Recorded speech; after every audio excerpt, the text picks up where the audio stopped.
लगता है कि हमारे जो वजीर आला सहेल अफरीदी साहब हैं, उन्होंने भी रवायती सियासत सीख ली है, क्योंकि अब इस दौर में जिसमें महंगाई सरेआम और अरूज पर चल रही है, हमारे वजीर आला केपी के सहेल अफरीदी साहब ने एक बड़ा और अनोखा फैसला कर दिया है कि अब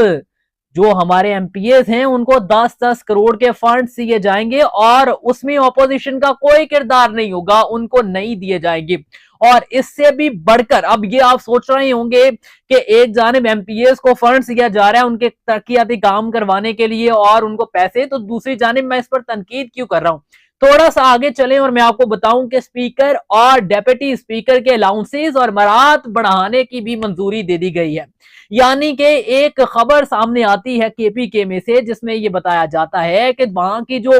लोकल कयादत है, वहां के जो एमपीएज हैं, वो कोई खासे जो सहेल अफरीदी साहब है उनसे कोई खुश नजर नहीं आते, जिसके बाद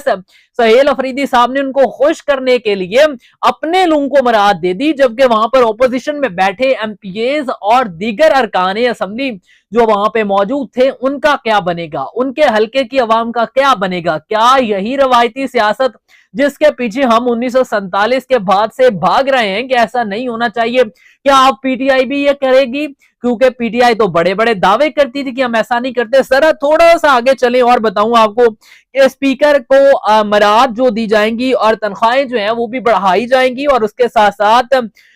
किसी भी कानूनी कार्रवाई से मुस्तस्ना करार दे दिया गया है। स्पीकर और डेप्यूटी स्पीकर पर कोई कानूनी कार्रवाई नहीं हो सकती, मुस्तस्ना करार दे दिया। वो आपको याद है ना, जब field marshal Syed general Asim Munir साहब को इस्तिस्ना दी गई तो बहुत शोर मचाया पीटीआई ने कि ये क्यों दी गई। और अब यही सवाल मैं आप लोगों से पूछता हूं कि ये क्यों दी गई भाई।